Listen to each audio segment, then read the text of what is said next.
គ្នាតែគុយ111អ្នកនរគ្នាថ្ងៃនេះតែគុយបង្ហាញអ្នកនរគ្នាអំពីរបៀបធ្វើសាំងវិចមាននំប៉័ងសាំងវិចមានទឹក3យ៉ាងគឺទី1ទឹកម៉ាយ៉ូណេសទី2ទឹកប៉េងប៉ោះទី3នឹងទឹកម្ទេសសាច់វិញនឹងខ្ញុំដាក់សាច់ក្តាមលាយមួយប៉ាតេហើយនឹងសាច់មាន់សុទ្ធចំពោះបន្លែមានការ៉ុតស្ពៃក្តោប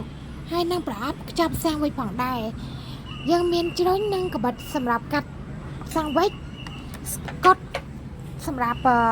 បិទកម្របផងដែរអញ្ចឹងយើងត្រូវចាប់ផ្ដើមធ្វើទាំងអស់គ្នាធ្វើសាំងវិចមុនដំបូងយើង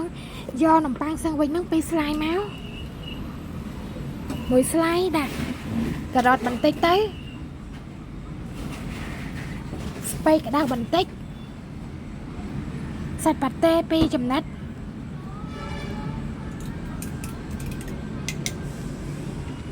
តមកយកសាច់ក្តាមយកមកដាក់ពីលើ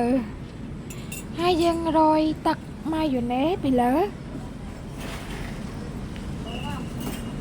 រោយមកសាប់ទៅ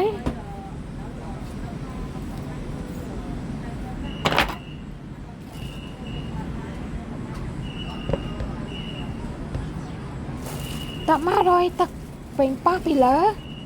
រោយមកសាប់ផងដែរតមករោយទឹកម្ទេសពីលើសាំងវិចវល់មកយកស្លាយទី2យកមកក្របពីលើហើយកាត់វាជា2រួចតមកយើងដាក់នៅក្នុងប្រអប់រួចរាល់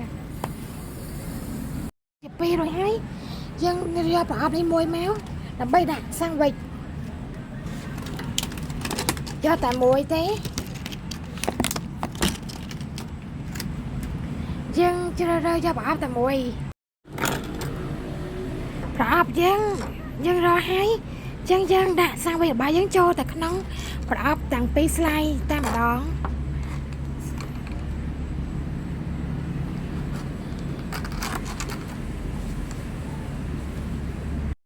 សាច់ក្តាមប៉ាតេយើងធ្វើរួចរាល់ហើយអញ្ចឹងយើងបិទកម្របជាមួយនឹងស្កុតតែម្ដងនេះស្កុតយើងបិទកម្របអញ្ចឹងមករួចរាល់សាំងវិចរបស់យើង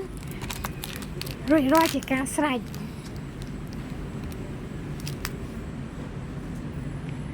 យើងនៅធ្វើសាំងវិចសាច់មាន់រួចជាសាច់មាន់មួយទៀតអញ្ចឹងសាំងវិចរបស់យើងរួចរាល់ហើយ